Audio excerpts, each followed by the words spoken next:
and zombieing and online, so hopefully that will cover it. If not, let me know. Louise says, hello, I've been teaching every Thursday night for months, but finally got a free evening, so happy to be able to tune in. Oh, so welcome back. Hello, nice to see you. Jet says hello. Cinder says hello, I hope you're feeling better, Debs. Definitely am way better. Andy says, hi everyone, hope you're all well. Queerly Quiet says hello, Debs and all. And Cinder says hello everyone. I'm live on the stream, says Cosmic. Thank you very much. That's lovely. We are covering, thank you, Little Bush Baby. I am feeling a little bit better for sure. I've still got a slight cough. And is that Leon or Leona because of the H? Is the H silent? Is it Leon? I'm not too sure. I don't like getting people's names wrong, so I do try and ask. So hi as well.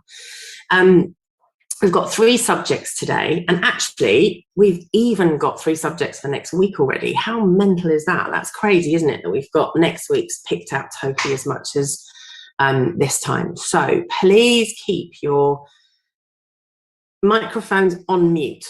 Don't talk, right down the side. Sometimes Jerry talks, sometimes Nemoria might talk, and if Poppy joins in at times, she might talk. She's at work and she wasn't well yesterday. So we'll see. So please keep your microphone on mute and make sure that you are not heard, but you can definitely write down the side. Don't want to see any nudity. Really sorry. I'm sure you've got lovely bits. I've been moaning about it a bit on FetLife recently. Bloody nudity.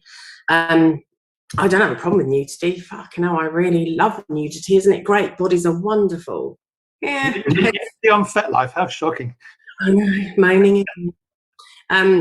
For me, it's all about intent. You know, I'm really happy for you to be stark bollock naked as you want. If you're making the point that you just want to be naked, if you're doing it for your own sexual gratification, you're involving me in something else, and you're involving people in something else. That's where I start to have a little bit more of a problem. So Kirsten says, good evening. All finally joined from the beginning. Yay. Andy says, have I not been well? I've just had a cold. It's nothing weird. Well, that's not true. I ended up on antibiotics, but I've had a cold with a bit of a chest infection. And Space Quirrell says, evening all. Luke says, hail. And Cinder's, about consent though. I saw that thread too, Debs. And Strawberry, we'll leave that one, shall we? And Strawberry Moon says, hi everyone, camera off as we're eating tea. Glad to be here. Well, we don't get to share tea. No, honestly, your cameras don't have to be on. It's just about writing down the side if you want to say anything. Right, so this next week, I'm very excited about next week. I'm just looking at my phone quickly. So we're going to be looking at, I need my glasses. No, I won't, I'll make it bigger. We're looking at, honestly, men, don't put your cock near me. I need my glasses on, otherwise I think it looks really small. So we're going to be looking next week at humiliation, all you need to know, ghosting, zombieing, when people disappear, and incels. And somebody wrote earlier, well, I hope you're not going to have that standard of approach of all incels just fucking mad. Why wouldn't I have that approach? However, I will take a very sensible middle ground approach about what incel means, why, the implications and everything else as well. So 3 questions already for next week, says Nemoria, and you thought there might have been enough demand for every week. Yeah, well, yeah, maybe. Right, but what are we doing today? So we're doing a few that were asked for last week. We're going to be talking about developing the vanilla contract part of a relationship, which, as well as the play one, there is a lot of stuff written about the tools you can do. I've got a writing already on negotiating shenanigans. You can have a look, have a read. I bet Nemoria is already looking for that one. So, like, you know, it's quite easy, and you can use some of those skills in negotiating this stuff as well, but we'll talk about it a bit more. We're going to be talking about shared visions, goals, bronzes, silvers and golds, the relationships, and agreeing an exit contract. So we'll cover that for the first sort of like 25 minutes. Then we're going to have a look at boundaries, boundary setting, making them, being assertive versus aggressive, keeping and holding boundaries. And then we're going to be looking at PTSD and BDSM, DS and MS as much as we can. So they're the sort of subjects that we're talking about. And the Oyster says, oh, I really love humiliation as a topic. So do I. However, it is an edge play topic, I think, for a lot of people. And I think that's really important for people to realise and talk about. So last week, I was talking a lot about how I see working with couples and what I do and what works, and how I think it's really important to get some kind of vanilla contract going. Does anyone here just have play, or do people prefer a vanilla relationship that a BDSM relationship that involves some kind of vanilla. So like, where do you all go with that one? Do you like it mixed in your relationships, or do you prefer the idea of somehow having them separate to each other? Because people are very different about this. Where do you lot go with that one? What's your take on that? Mix, says Little Bush Baby. Okay. Mix, says Queerly Quiet. Okay, so most people go for that mix. Had both, used to just be play partners. I'm now in vanilla stroke BDSM relationship, says Kirsten. And Nephilim says, I prefer it to be separated, mixed, mix, mix, mix. Has to be loads of vanilla, it's just part of life. And so that's interesting, isn't it? So the majority of people here say mix. So Jess has said that too, Anders said that too, Jerry said that too. And we've got 1 or 2 people who say I prefer it to be separated. And it's just very different for different people at different times, isn't it? However, only MS all the time, sorry. But I'm going to argue probably if it's only MS, I understand your relationship thrall, so it's slightly different. But I think vanilla comes into MS every day anyway. It does in its own thing, because it's all about negotiating how we do things, how we're out, what we do, what it means. And part of this is actually negotiating that part of it.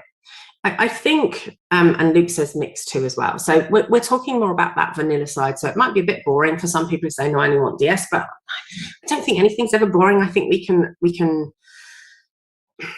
understand about that. I think we can, and that can make a difference. Okay, so let's have a little bit of a look at that. So when I work with couples, one of the things I ask them to do is ask them what they want from their relationship. Doesn't sound really basic, doesn't it? But what do you want from this relationship? What are your expectations? I'm never boring.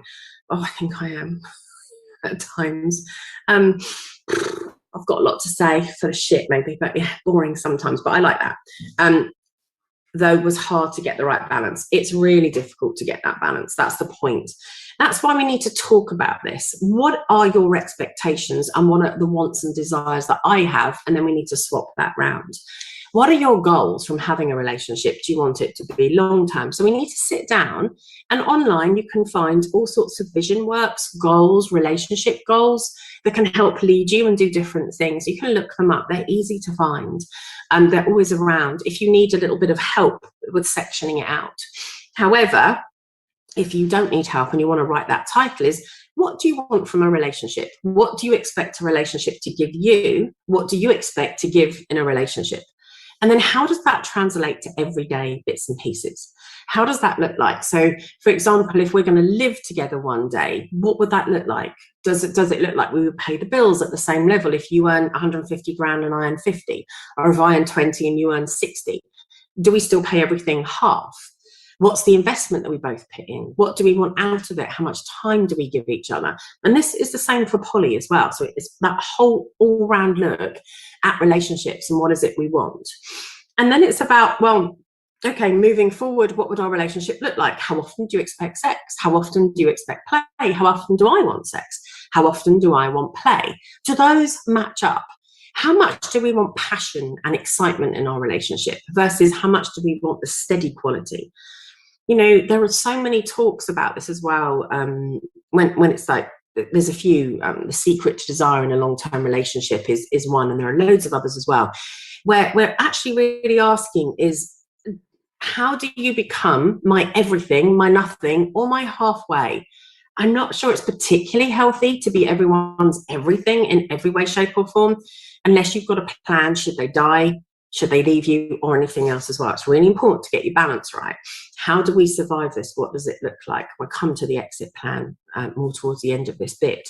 So it's really important for us to turn and say, what does a relationship look like in your eyes? Most of us have a fucking fairy tale idea of a relationship where everything works perfectly, everyone loves everyone else, there are never any arguments, nothing awful gets sorted, you know, and nothing awful never gets sorted. We can always have these conversations. But actually people, which is why we're going to talk about boundaries as well, you know, don't know what they want. So the first thing you've got to start with is your own values, your own life goals, and what is it that you want. So first of all, you've got to start with, what do I want out of life? Maybe in the next 10 years, 15 years, that's what you've got to start with. Because if you turn around and say, actually, ideally, I'd like to live in Spain and I don't want any children, and I would love to, and your partner's saying, I want to live in Grimsby, 3 miles down from my mum, and you know, I'm definitely done with it. How do you get those goals to work together? Because then what happens is we often adapt our ideals, our goals and different things, and we say to somebody, no, I really want this to work, which is fantastic. If you're going to sacrifice things, it's how do you sacrifice fairly? How do you make that balance work in a relationship? So you need an idea of what you want from a relationship, and you need to do your visions and goals for your own life and then for your relationship as well. So I'll often start clients off with that. If their visions and goals of their own lives are very different to the other person's, we already have a problem.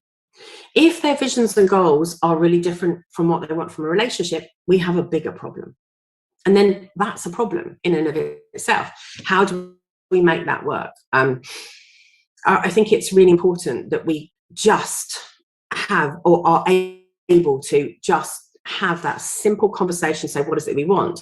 But when we come into couples therapy and people start talking to me about this sort of thing, often what they don't want to do is do it all verbally. So it's really good to send people away with homework to have that conversation, which is way better and way nicer for people to do. So you can sit down and think about it, and then they bring it back the next week. So have that idea of what are your goals in a relationship? What are your visions? What is it you want out of it? What does it mean to you? Have you thought about it since you were little? Have you always dreamed of getting married? Have you always dreamed of, no, I want at least 7 partners? Like, who are you? What does it mean to you? Because you have to look at that in order to work out what is it you want to sacrifice to be with somebody else as well. Where do your dreams and visions cross over? Where do they balance? What do all those things mean? They're really important. And if you don't do those things, we end up feeling a little worse off eventually. I think the other thing to do is, if you're going to then look at that, is we then have to own our decisions. This is one of my favorite things to say in life. If you decide I'm going to give that up and that's what I want to do, or I'm willing to change on that, you change on this, I'll change on that, you then can't throw that in the other person's face 3 years later, 5 years later. You fucking made me give up. No, you chose. Own your choices. They're really important. Are you waving at me, Namoya? I can't see if you're waving at me or... Yes, I was. Chat had been disabled, but it's just been re-enabled for everyone. That's Sorry. True. That's all right. No, thank you very much. I appreciate that. So participants can chat with... I've got everyone. Does that mean privately? It's only giving me no one, co-hosts and co-hosts, or everyone. It's not giving me any... No, it is back to everyone. It just was showing disabled. Oh, very strange. I'm sorry about that. I'm not sure. How strange. Sorry. Please do chat. I really want you to chat. It really matters to me. Thanks for waving at me. Sounds like I noticed eventually, didn't I? So relationships, how you get heard. If you can't write, how else do you get heard? What's the other form of communication that's able or capable for you? I think as well, one of the things we can do is I think one of the biggest problems we have in vanilla relationships and in BDSM relationships is the assumption that everyone should think or feel the same way as you do, or that they should have the same standards as you do. I was talking to a client that's been a client for about a year now. She's just gone off to uni. She took the last year off because her mental health was really bad. She's gone. She's doing brilliantly. And she said something interesting to me the other day. She said, yesterday when I saw her, I'm a bit annoyed though. They don't say thank you when I clean the kitchen. And I said, why should they? And she said, well, because I clean the kitchen because it's disgusting. I don't want to live like that. And I went, that's the problem. You don't want to live like that. That's you. They don't give a shit. And that puts us on the drama triangle. We've got to be really careful about that stuff, which is why we need those discussions.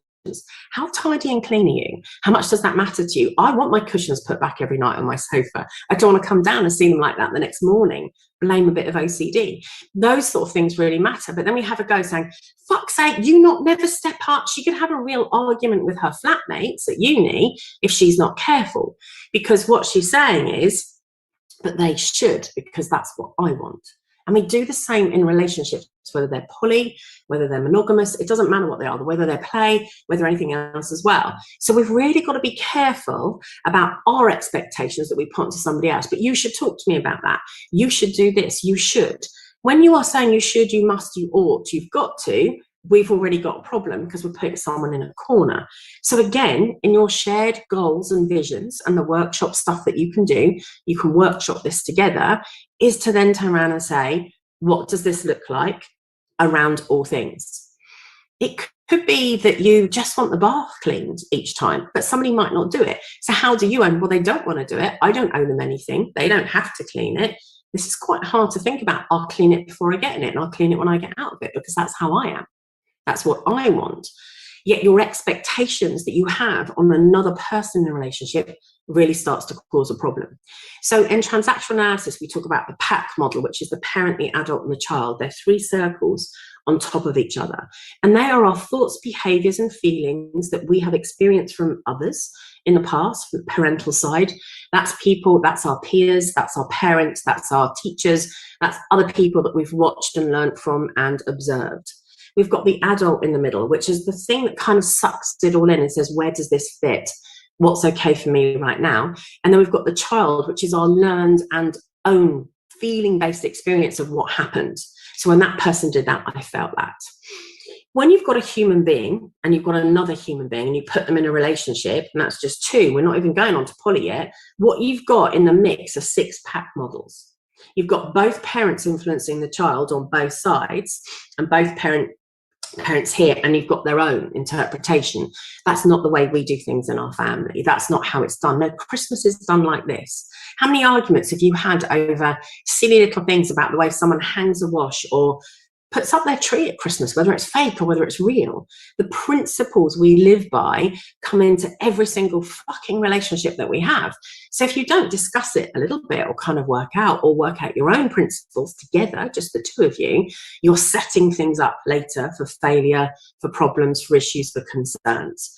You will be surprised at the sort of arguments that I end up seeing in my room. I remember once, I mean, my room is pretty soundproof in there, and I was seeing this couple, and I've mentioned them before ages ago though. My daughter even came downstairs and she said, "Are you okay? That shouting, I could hear it." And I went, "I'm so sorry, and it's not right that you heard it, so there's privacy." However, they were very, very loud, and I had to sit them down and say, "If you shout or become aggressive in my room, I won't see you." But she was talking about his fucking cunting toes because they were hanging out the end of the bed, and when she walked past, one of his toenails had cut her, but she'd walked past in a strop, but it was his fault because his feet were out the bed and his toenails cut her. So if he only fucking did his cunting toenails, we would be fine. But actually, everything is to blame there, isn't it? Everything. The way she walked past, what she did, the way she was speaking about it, it was her as much as it was him. Maybe he should cut his toenails. You know what I mean? But it's the principle. We get stuck in the one thing. Zoom says you can be the most amazing person on the planet, but if you are messy, oh, that's a big no. I think it meant no, but I really get that. So, and we can get really stuck in our ways. Then Nemoria says discussion and compromise can solve a lot of problems. Agreed. And it needs to be done before the problem rather than after, because the damage gets done. Al says, I'm always fascinated by how other people live. I'm in my 40s, but can still be surprised by people. You should see some of the things I hear and see. Like it's really interesting. And Andy says that resonates a lot with my long-term relationship last year. We made everything equal in terms of sharing income. My partner earned 15 a year more than me, yet I sorted all renovations, decorating. Near the end, I was constantly reminded of how my earnings were lower. I started to feel second rate. And this is the other problem. So, and this is about life's coffee table. If we go in and have the conversations and say, by the way, I understand you earn 15K more a year than I do. However, we're doing all of these things. The cost of that is actually around £30,000. It's what it would be. That is my value that I am adding to this relationship. Do you agree to that? Can you see it? Say it up front. Help yourselves. And if the person says yes, you go, great. I will remind you of that if it flows up in my face too. Start to negotiate those things. You know, I loved a little meme that's going around. I really love this. I took a picture of it earlier where someone's talking about your value. And what it says is if you take a common bottle of water in a supermarket, it might be 50p or £1. If you then pay for that bottle of water in a bar, it might be £2 or £3. And if you pay for it in a hotel, it might be worth £5. The bottle of water is still the same wherever it goes. Your value can be influenced on where you are. So choose where you are, live in the fucking hotel. And I really like that as a principle in our heads. So learning to negotiate this stuff is really important. One of the things I set up once someone's done their common values and goals, what they want from a relationship, is we start to do the rules, and I split it into bronzes, silvers, and golds. Bronzes are the rules. If a bottle of water is in the desert, it's priceless. Yeah, exactly. Make yourself sit in the desert, then maybe even more than a hotel room. Tom says, I just ended a brief MS relationship with a friend because she expected me to pay for everything because I made more than her. I went for a date on Saturday night with somebody, and we went to a very nice place, and I had to pay for dinner. And I looked at the bill and I thought, I am happy to pay for dinner. I don't know if I can pay for the difference in the alcohol that that person chose, and I don't drink. They chose and we had a lovely time, and I had a great time with that person. That's not the problem. But when I saw the bill, I was like, oh no, I can pay for dinner, and I'm happy to pay for your dinner. I paid for the taxis. It was interesting though, and I paid to get in by myself, and had 3 hours of a drive and all that sort of stuff. Expectations are interesting, aren't they? Do we expect someone, if we earn more, do we expect someone to pay more? I think we have to say if we don't have money. I think we have to say if we're not doing as well. I think we have to be honest about these things, but that's really difficult. Some people can't do that. They find it really, really complex, and they're scared. So sometimes it's really worth saying, hey, like, I do earn more than you. What are your feelings about paying for dinner sometimes? And also sometimes people can say, but you're the dominant, you need to do all these things, you need to do this, you need to do that. That's why all of this stuff needs talking about. I'm a big believer on first dates, second dates, of actually going Dutch, because you need to know where it goes, and then you can work out spendings and budgets. I saw a small workshop where a guy said, this person, he took her to a restaurant, and then the next time she said, can we go here instead?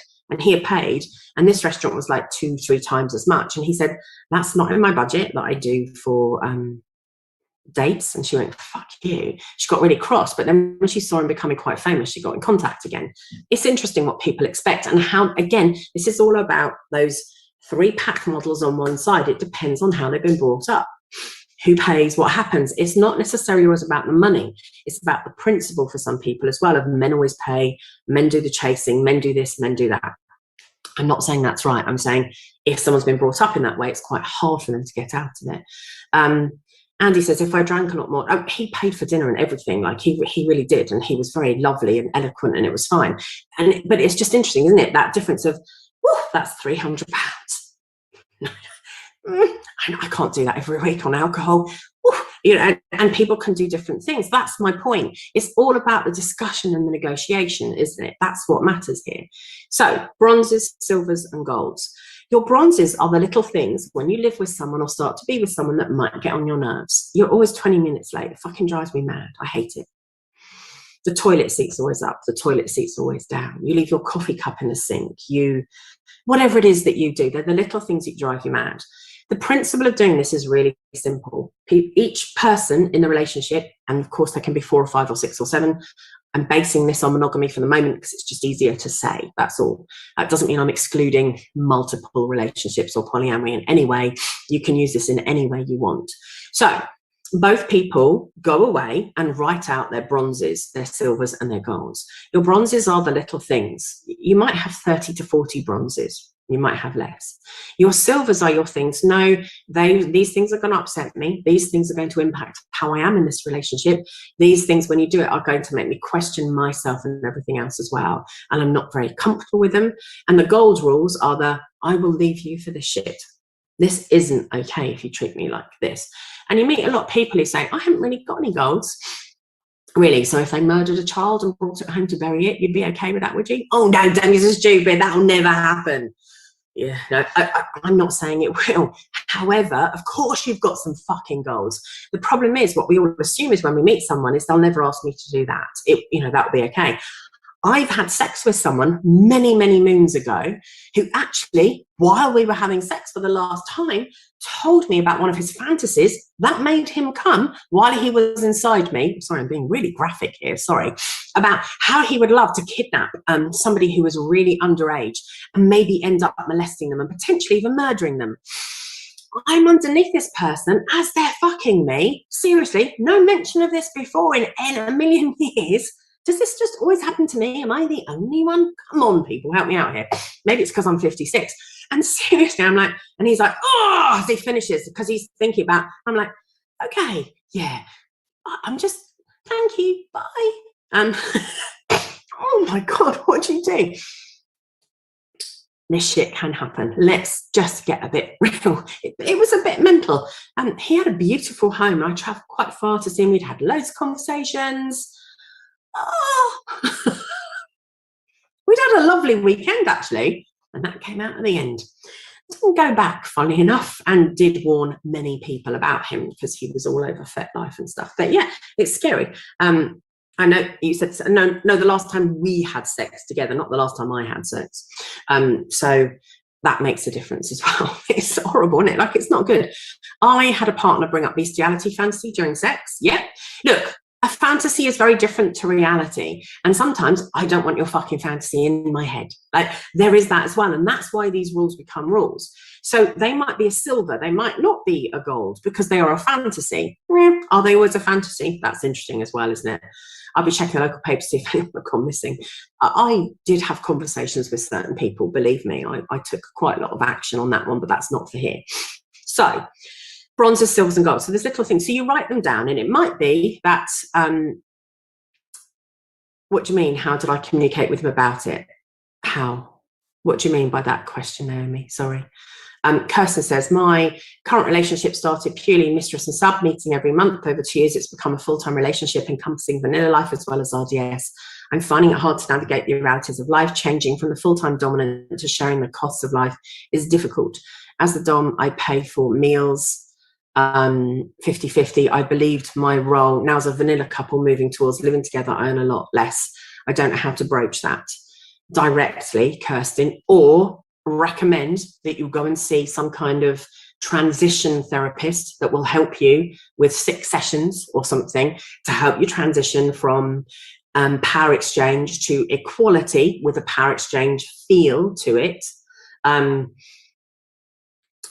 that you want some help and support, and ask the therapist to broach the subject for you if you cannot do it. However, you really need to have a conversation about that, because if you don't, that is going to eat you both later, or you especially. It's going to hurt in some way, shape or form. It's really important that we start to do those things.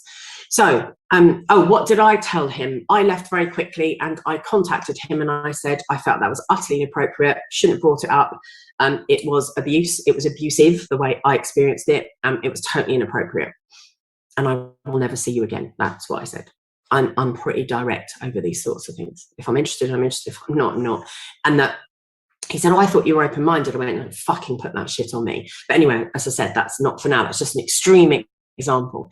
I think it's really important to have these conversations. So like for you, Kirsten, see someone, do something, but do something about it, because it is going to hurt. It really is. Kirsten says, thank you. Naomi says, thank you. No, I'm pretty direct. I wouldn't just ghost. I'm not a ghoster. I tell someone if I'm not going to talk to them anymore, or I tell someone I'm going to block them. I am blocking you. I'm out. I don't want to talk to you anymore. This is ridiculous. Boom, and a block. So I say it. I give them a chance to read the message, and then I sort those things. It's very important to me. It's very important to me to do what I say, apart from maybe when it's drinking Coke or being really good around food. You know, we all have our lapses, don't we? So it depends. So your bronzes are your more trivial things, but your trivial things that can build up.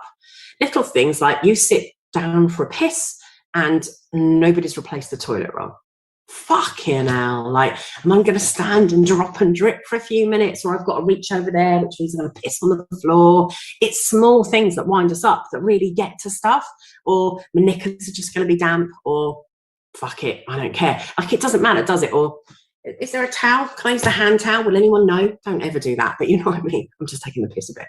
Don't use a hand towel, please, ever. But little things, right? So make those decisions and say, those things really matter to me, because it might be okay for you. Let's say you're living with somebody who's got a cock.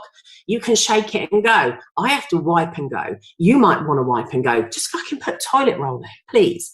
And then what you do, when you've written them all, you sit down and you start to have a conversation about them, but you have a conversation in a very specific way. This is my bronze.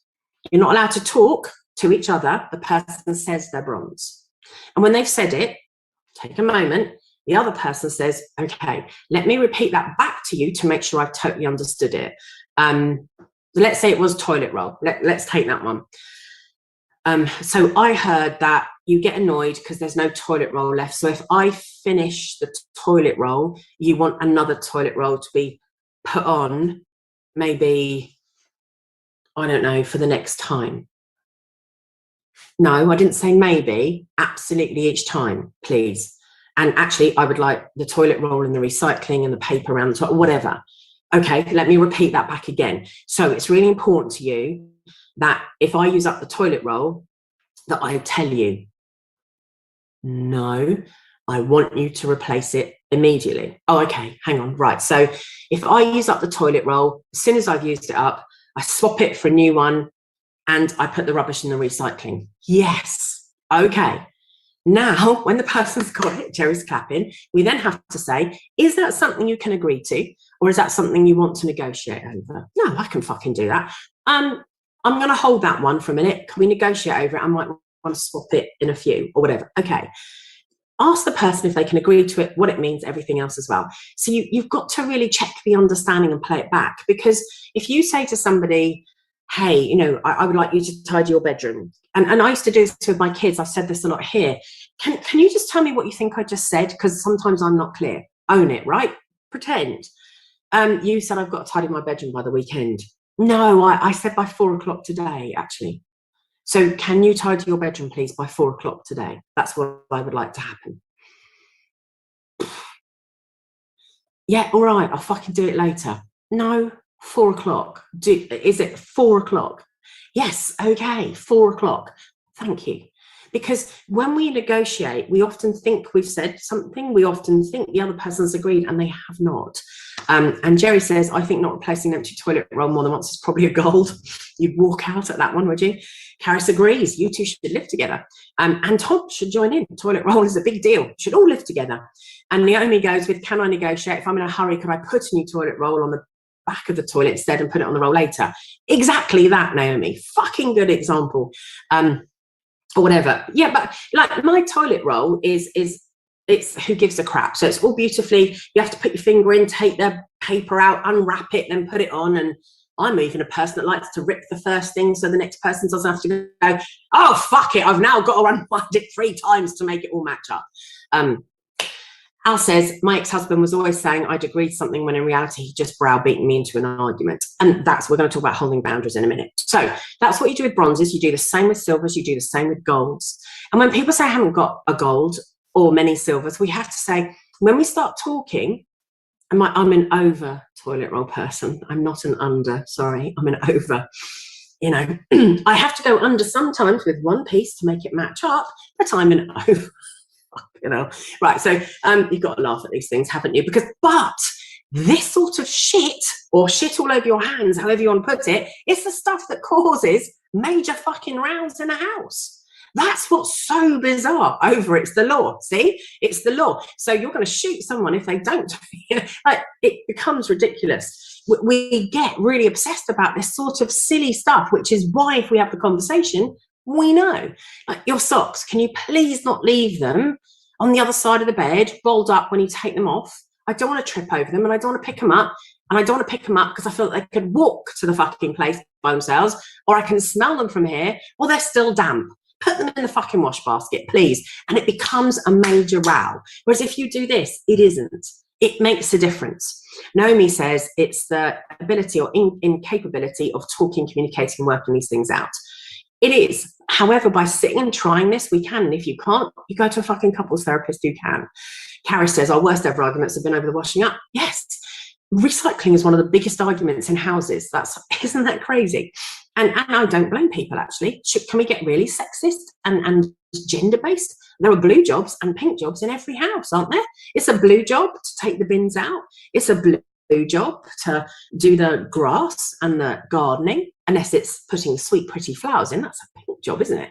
And of course, the washing, cleaning is an utterly pink job. It's a load of shit, isn't it? It's all about negotiation. It's all about talking. I live alone. All my jobs are purple.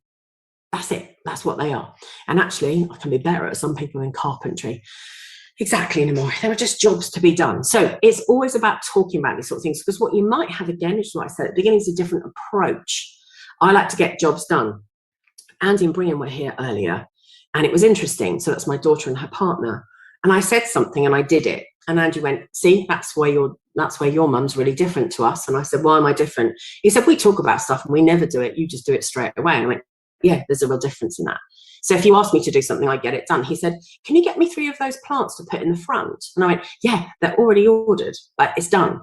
I'm very much a, yeah, that's done, sorted person. However, if I meet someone who isn't, then we've got a problem. No, I'll do it tomorrow. I don't know if I can live with that. I won't sleep all night now. What do I do? I'm going to have nightmares. But I'm not really, but that's the point. You negotiate, you talk. That's the point of this sort of stuff. And the silvers are more about communication, about things that hurt, things around families, different rules. And your golds will probably be based around lying, fidelity, violence, cheating, those sorts of things. That's where golds tend to fall. However, they can fall in different ways for different people. Again, they're really worth talking about. And then from that, you're negotiating a contract all the time. In a minute, that phrase drives me mad. Because it's never a minute. That's why, is it, little mush baby? No, it never is. You said in a minute, and I counted 64 seconds. You cunt. No, so again, it's all about your style of negotiation and what it means to you. That's the problem, isn't it? Jazz says, oh, I love purple jobs idea, but if it means I get to be safe, do it all, it's not on. Yeah. I do it all. I live in my own home. I own my own home. I don't rent. I have to do all of it. That's not true, because I do employ people as well. But that's because I work really hard to earn the money to pay others as well. So there's a mixture in all of that. So this is the vanilla side. It's not about, you know, when you watch sometimes as well, you watch some, I mean, there's classic videos of someone trying to change a nappy and they're going, you've got to do it. I can't do it. You know, there's awful videos that you watch. 9 out of 10 times men. Do they just need to get used to it? Is that an excuse? But you do it so much better. That's passive aggressive. It's manipulative. Let's not do that. So like, it's really important. They say, no, that's okay. I think it's really important that we share some jobs. Also, sometimes doing a time budget can really help. How much time have we realistically got? What does that time look like? How many work hours do you do? How many work hours do I do? I have a couple that I see, she doesn't work. She does the odd project because she wants to. She's got some hobbies. He works, but he does all the cooking, all the washing, all the cleaning, and all the ironing. And she does nothing. And I'm going to be really graphic here, I'm sorry. But one morning she bled really badly. She had a period and she bled all over the sheets. And he said, could you just get the sheets and put them in the wash? So we washed the blood out. And when he'd got home, she hadn't done it. So it was crusted on solidly. And he'd done everything, and he works really long hours. And it was all about renegotiating her. She went, but why should I? Just because I'm the woman? I went, it's got nothing to do with your fucking gender. It's got everything to do with the time that you have. So we did time budgets and worked it out. And they are much better. She does it now. It's like they've really shifted their relationship. She's willing and open-minded to do that, thank fuck. Jerry says, my ex wanted me to wash the cooking pots and utensils as I went along. I said, no, I'm cooking. I'll do it later after we've eaten. I'm not saying I won't do it. I will, but in my time. I can make a Christmas meal and have 98% of it cleared up by the time I've put it on the table, because that's how I've taught myself to do it. When Charlie, wonderful. No, anally obsessed. That's the problem, right? But when Charlie does it, who is my daughter's boyfriend, who is a chef, even if he peels carrots, 34 pots are all been used, and I'm confused. I get utterly lost. I'm like, I don't understand. I only asked you to peel some carrots. Like, what the fuck just happened in my kitchen? Because he's used to the sous chef or somebody else who just clears everything up, and you're like, what the fuck just happened? I literally peel the carrots. And that sort of stuff is interesting. So we have different ways of doing things. So that's what KPs are for, exactly. So we have to turn around and say what works and what doesn't. So if it's going to bother me, I can stand around and he can do it, and I can clear up and go. You have to do it. It's how it works. Andy says, here's one. Many moons ago, I used to go on rock climbing to an indoor centre on a Wednesday evening. I always used to make sure I would leave the kitchen tidy, as I thought was a respectful thing to do as I was going out doing my own thing. I would come home to find dishes everywhere from my wife, and it felt because I'd been out away from the house. And I was like, get my fucking dishes done too. But instead of bringing it up, I just internalized it. I think as well, however, what we have to learn to do is, if it's a bother that you want the dishes done, do the dishes, actually. If it's not a bother and you can leave them, don't do them. Again, it's all about negotiation, about what's fair. In my house, there is a rule. It's written in the kitchen on a large piece of wood, and it says, leave it as you found it. That's it. That's the rule in my house. Leave it as you found it. I don't think that's that hard. So that means put that shit away. However, I'm really willing to negotiate. Like Kaylin, my third eldest, who's probably here the most, does things later than anyone else. So I'm very much, just get it done by 9, sweetheart, please. Or 10 if I'm going to bed. That's all. So I know. And she goes, yeah, and she does. Whereas if I ask her to do it immediately at 2 or 3, we're going to end up having a row because that's not her style. I mean, Jesus, I just went into her bedroom and it was full of rubbish from a fucking week ago. Love it. Namori, if one partner can actually do it far better, then it makes sense to divide the jobs to take account of that. Yes, but you don't get better at something unless you practice it or do it. That can be sometimes, so I'm not disagreeing, and I'm saying it can be a very passive-aggressive thing of, well, I've never learned to do it, I can't do it. You do the cooking. You do that, you do that. How about we learn to cook together? I'll teach you as we go. You develop. Why don't we do a course together? Why don't we do something else so we can add something to that so it's more positive? So I think that can help as well. And however, if I can peel a potato quicker than anyone else in my family, I'm probably going to peel the potatoes because I don't want to sit there watching someone going, 1. Look at that. I did really fucking hurry up. I've done a potato. So that makes a difference as well. So we've got to watch that sort of thing. My dad uses 10 plus pans to make a stew. I put it all in one stew pot. Everyone is different. Yes, but it's about what gets to us. Andy, that's a great theory, Debs. I wish I'd adopted that years ago. It's not easy. Master Jim, I don't even know where the food lives. If they all left you, Master Jim, you might be in trouble. Domina Ivory, laterally. Domina Ivory, sorry, naturally. So, and Gallant, sorry. I don't mean to miss one of you off. Sorry, I apologise. So, okay. Once you've done all of those and you've had those conversations and you've agreed all of them, the thing about your goals is you've got to fucking stick to them. I had a client who the restriction was no sex with anybody else. I've told this story before here. He went on his stag do. His brother paid the private dancer to have sex with him. Not a lot of private dancers I know do have sex. Actually, interestingly, she did. She had his trousers down and his cock out before he knew anything. He drank a shit ton of alcohol. He was semi-hard. He wasn't fully hard. She was on and over him and had thrusted 3 or 4 times before he near enough vomited in his mouth to say, get off. And his brother was laughing outside, thought it was hysterical. He's doing up his flies, running home, and he ran home. He ran home in tears. He told my client immediately, that no longer stands, does it? We're done. Actually, what her goal became was, your brother's not coming to the fucking wedding and you're never drinking that much again. The rules changed. And actually, whether you like it or not, that was non-consensual sex. That was rape. He did not agree to it at all. He didn't know what was going on. So be careful about your goals. Look at what they mean. You can't have sex with anyone else willingly or consensually. Add the right words to things. What do you know? Because this sort of stuff does happen in life. So that's really important as well. An exit strategy, to sit down and talk about an exit strategy, is let's sit down. What do we do if we break up or when we break up? What would that look like? Do we want to be friends? Do you think we'll be having a conversation? How do we split our stuff up? What does it mean about how we would split up the finances? How would we split up the house if we own one? How would we split up our belongings if we rent but we've bought stuff? How do we split? How do we do all of these things? And start to make up a document about it. Seriously, people have massive rows over the fucking CDs. I mean, does anyone even listen to them anymore? I understand people do. And I know Jerry's got tons of records. So like Jerry might be really upset if his records were taken. Well, I'm taking half your records. Fuck off, you can have the car. So different things will matter to different people, but negotiate it up front. Listen, will it work for definite? Probably not. However, you have some form of agreement. It is not legally binding, but you've already done some of the work. But hang on, you did say, okay, I'll swap this for this. Okay, fine.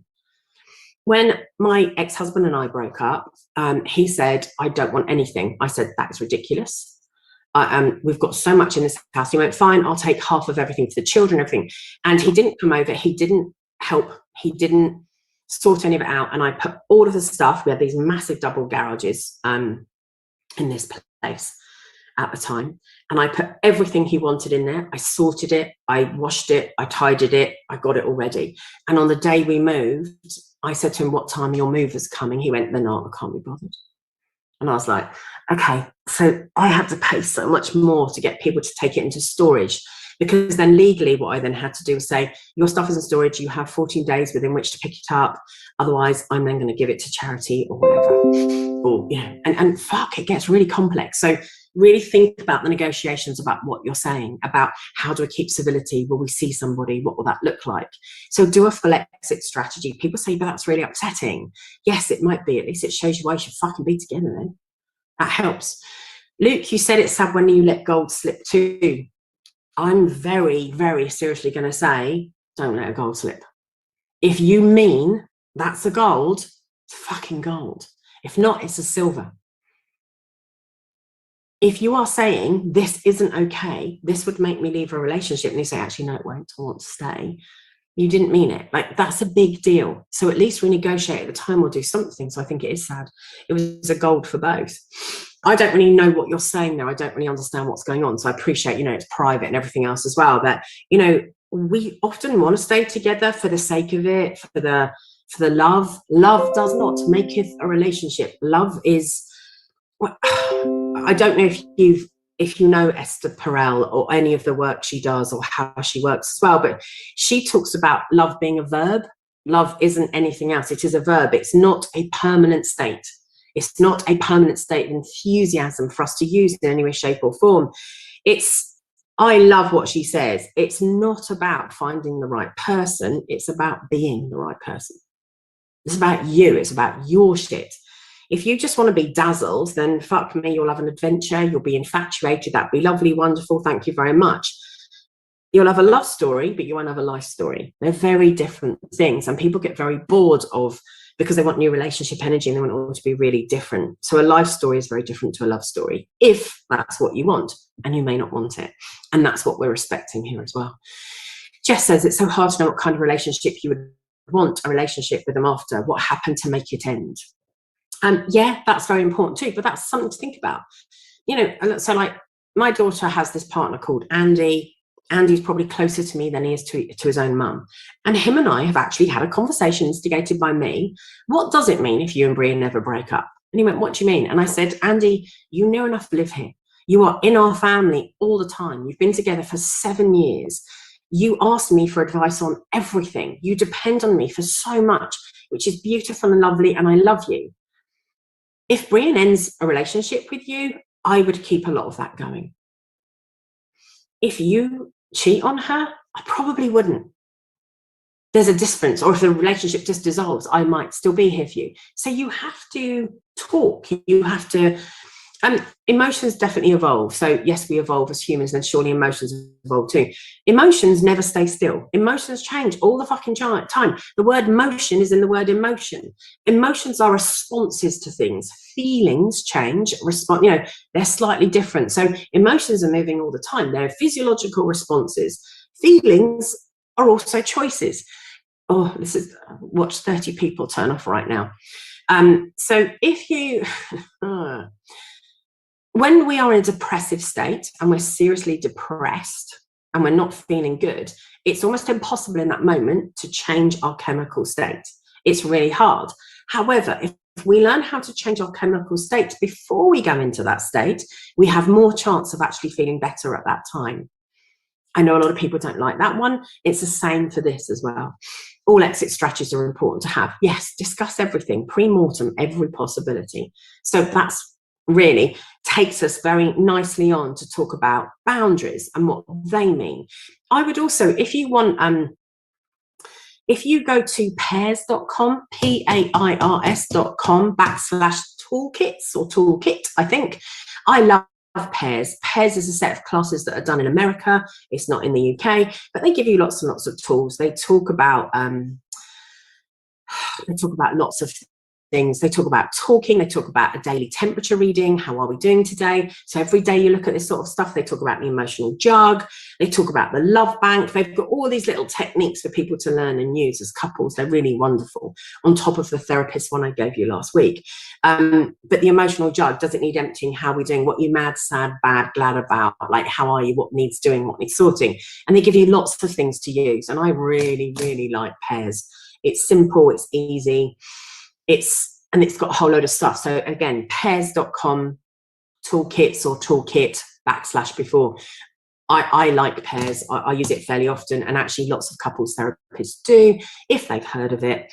Not everyone's heard of it, so that makes a difference as well. So let's connect to that, because the connection to that is boundaries. Boundaries, we hear in life, always treat others the way you would like to be treated yourself. Well, that's a load of bollocks, isn't it? Because if you like to be fucking fisted on a regular basis and punched in the face, you cannot go around fisting and punching people in the face, can you? Don't treat others how you'd like to be treated. I would ask how people like to be treated, and then that's how you treat them. Go with that one first of all. Oh, thank you. Oh, does it? Yes, that's okay. Purpose-built families. But then if you go to toolkit, it'll take you through to pairs. It should take you through to the same thing, I hope. If not, I'll find a link for you. I've just found it too. Yeah, okay. So it will take you through if you look at how to do things and different ideas. And I think there's even some apps with ideas in it as well. So boundaries are really important. Boundaries, you do not know a boundary unless you have your own values and your own sense of well-being. Boundaries are really fuckable with if somebody has had some form of trauma or some form of violence, physiological, physical, emotional, sexual in their past, because people can't always hold boundaries in the same way. So a boundary marks a limit. It's like a fence or a ring. The problem is that boundary should be a permanent marker for some things, and in other things it might be flexible. It might be willing to move, let's say, as we get older and things change, and some are permeable. And this is the problem with boundaries. Actually, sometimes for people, the permanent marker is where permeable should be, and permeable is where the permanent marker should be. We get things mixed up. We're not very good at that. Tom says, I wish that I'd had an exit strategy before my divorce in June. I'm not promising it always works out, Tom. I'm saying it's better to have had the conversation and to bring someone back to it and say, can we have this conversation? It was different. We are responsible. I am responsible for me. I am responsible for my dignity, for my respect for myself, for my boundaries, for the things that I agree to that are done to me or aren't. And that's really hard. So we have to learn to protect ourselves and say what's okay by us and what isn't. A psychological limit that says you've gone too far, you haven't gone far enough, this is where I want to be. And that's quite hard, isn't it? Because if you have had some form of abuse or something awful in your life, that's really, really difficult, because if you haven't learned to protect yourself from some form of emotional, physical harm, sexual harm in some way, shape or form, then we find that really complex, because we don't have the deeper psychological defense mechanisms to work with, if that makes sense. However, boundaries are things we can share. They're more tangible, they're more out there. They make a little bit of difference. And if lots of people are telling you your boundaries aren't very good, they're probably right in one way, shape or form. So some of us have real problems setting a boundary, because if you have had some form of abuse, no matter what it gets inside. It's everything to do with your personal dignity, respect, care. It's shame inducing. It's really horrendous. So then people really find it hard.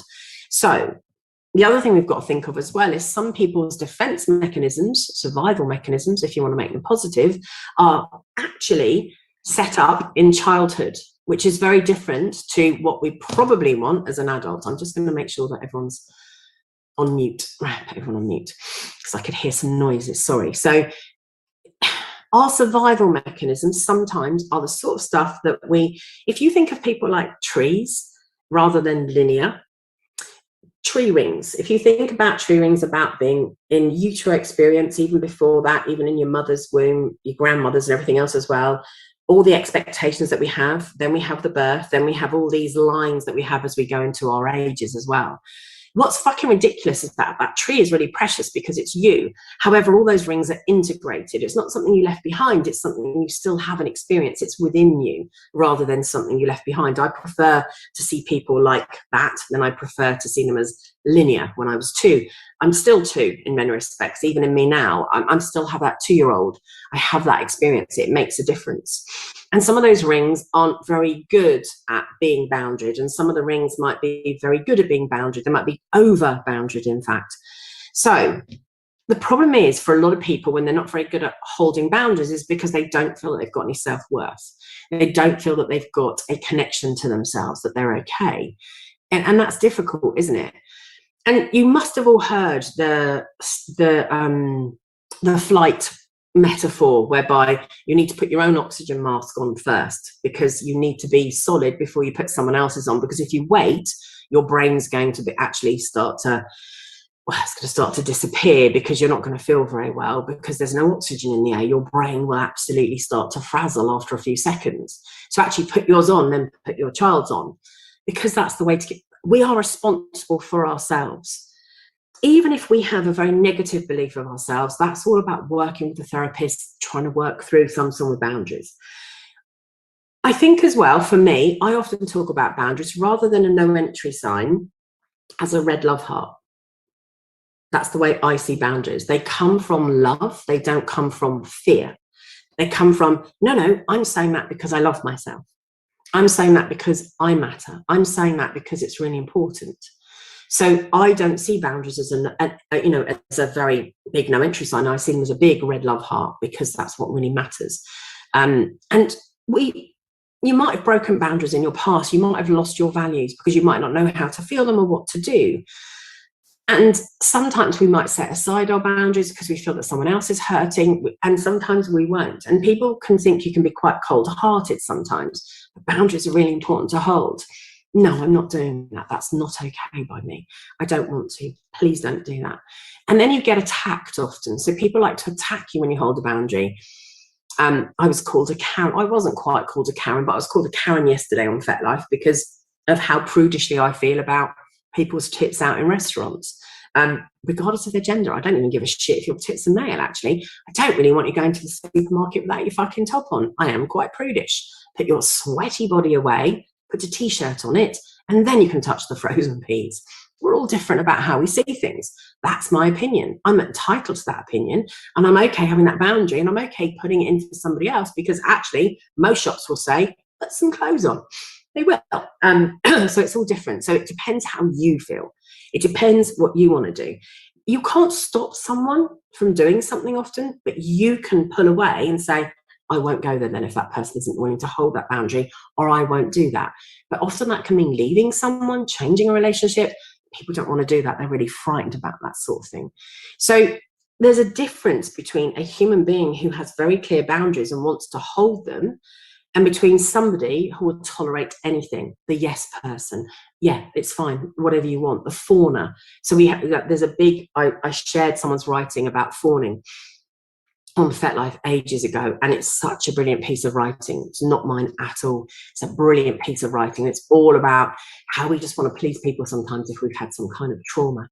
Jess says, definitely had issues when I was younger with holding boundaries. We get better at it with age, actually, regardless of our history.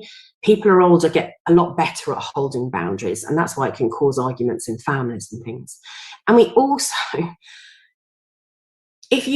everything in life, we are surrounded by boundaries. Our houses have boundaries with their walls, their windows.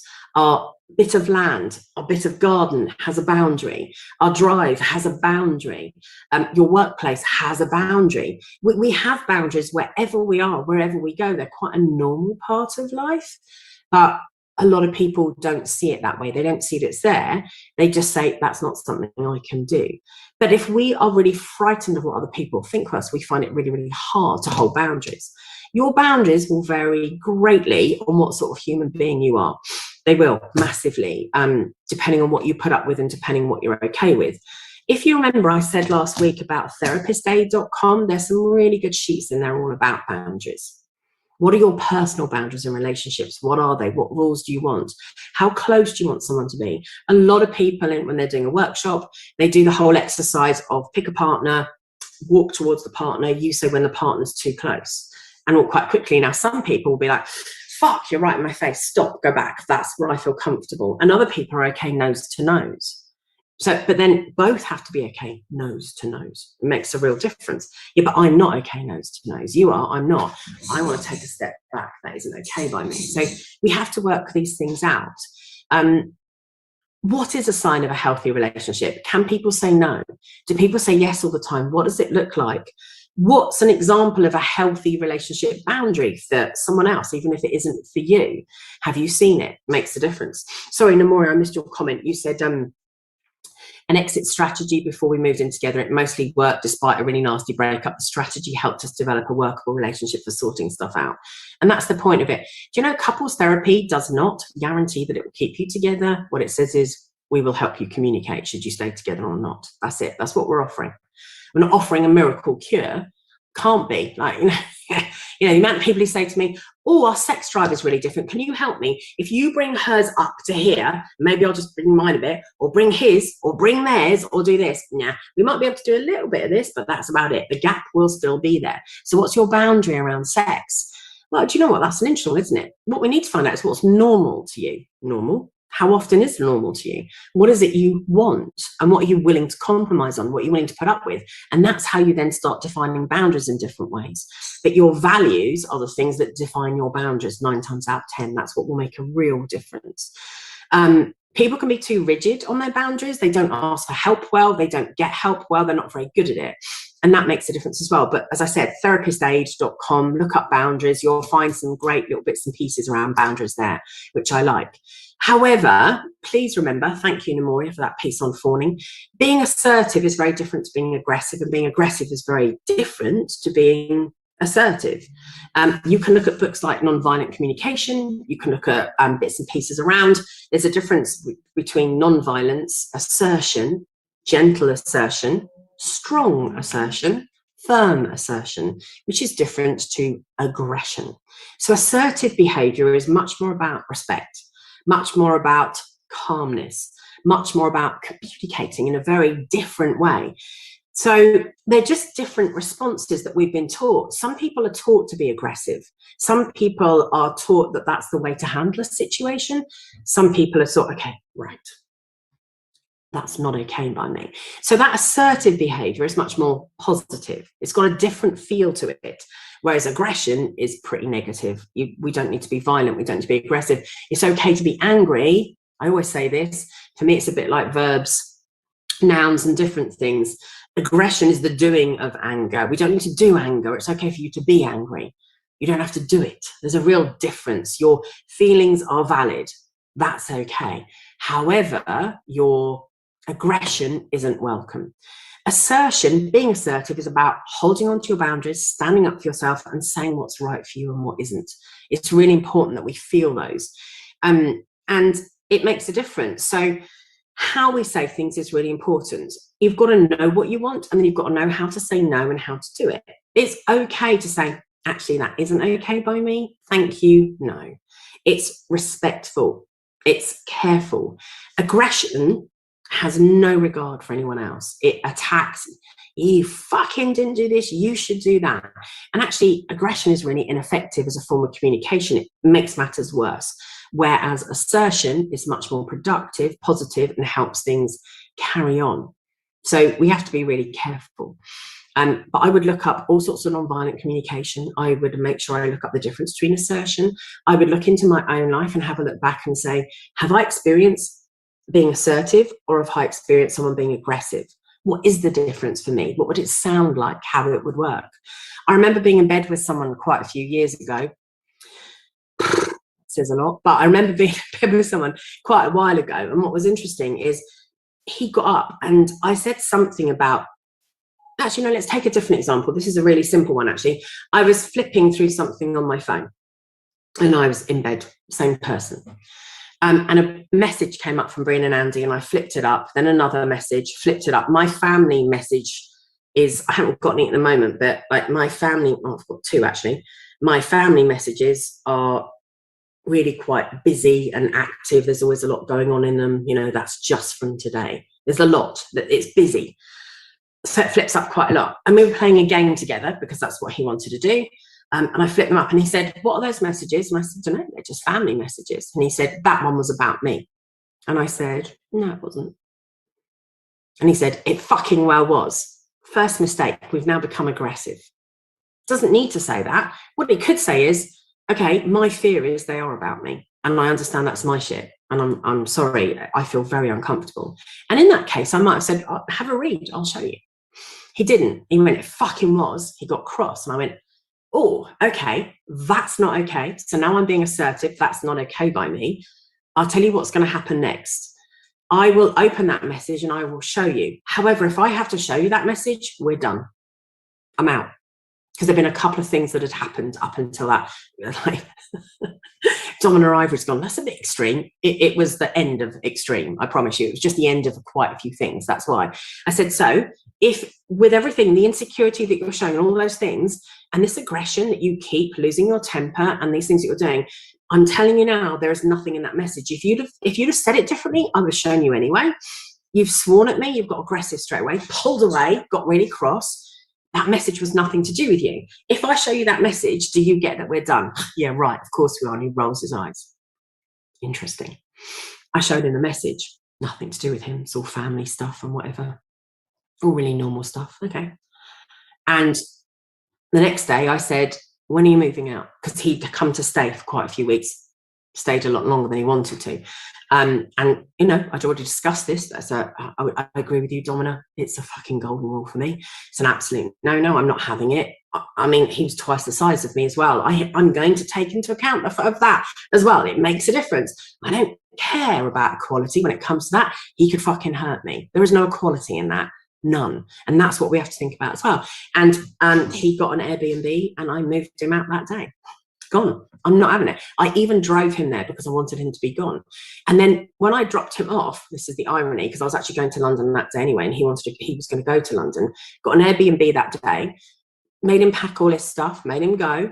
I did. This is really quite strong, isn't it, when you think about it? And he said, all right, well, I'll speak to you tomorrow. We need to sort this out. And then he wrote to me the next day and he said, can we sort this out then? And I said, no. I'd given you 2 or 3 warnings like a child, and he just keep pushing. When's the next step? At what point do we turn around and say that you believe my no? My no is a fucking value. No, we cannot. I can't believe you're dumping me by text. Oh, I'm not. I haven't. I didn't. Oh, Cinders, aggression is a deal breaker for me too. There is no way that I'd even try to negotiate with someone who refuses to learn self-respect. Exactly that. Jess, lol, it was sorted. You sorted it. I did. I really did. And it's quite interesting, isn't it? Gosh, it ends up being such a big deal. Listen, I like aggression when it's sexual. You want to fucking choke me, pull me down, pull my hair and treat me like a worthless piece of shit. I will consent to that in that moment with provisos. Yes, please. Out of the bedroom, you can also do that to a certain extent if we have CNC in certain ways. That sort of shit, nah, that's not consensual. That's not BDSM. That's pure anger. That's pure rage. That is abusive. The answer is no, every time. And that's important too. So boundaries are all about your values, what you're willing to say no to, what you're willing to say yes to, and how much you're willing to negotiate between the two. I think what I might do is put a big writing together all about boundaries, where they come from, what to do, how to hold them, so people can have a read and do kind of all you ever wanted to know. Sexual aggression is acceptable. Angry aggression is unacceptable. Sexual aggression is acceptable when it is consented to and wanted by the other person. Otherwise, it is absolutely not. It's all about consent. It's all about what I agree to. Since I've had surgery on my right boob, I'm not that sure how much abuse my right boob can take. So when I fill in a form, or I fill in, any of those things that says, hey, this is the sort of thing, I put a big proviso, big red bracket around my right boob, and I say, this is all, suck it and see. And we need to go through it bit by bit, and I will bring in the traffic light system at this point, because I don't know how much I can take and I don't know what it's going to be like, and I don't have full feeling. I don't have full feeling around the top of my right nipple, around this bit here, and I don't have full feeling under here. Plus I've had numerous lymph nodes taken out of my right arm. So actually my right side, my whole lymphatic drainage system on the right side of my body, even down to my arse, is impacted. I don't know what that's going to look like. Therefore, all of that is slightly suck it and see.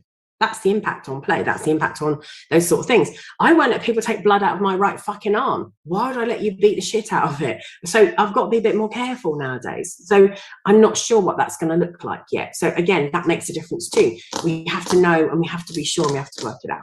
Okay, let's have a little look. A writing on how to go out writing with Gone Silver and Bows will be useful too. Oh my God, how much do you want from me? Yeah, I'll sort something like that out, I promise, at some point. I will. Let's talk about PTSD, and let's talk about being submissive, dominant, being into BDSM with PTSD, and let's talk about how all of that works. So what's the difference between CPTSD and PTSD? Some of you might know, some of you might not. I have spoken about PTSD and CPTSD before.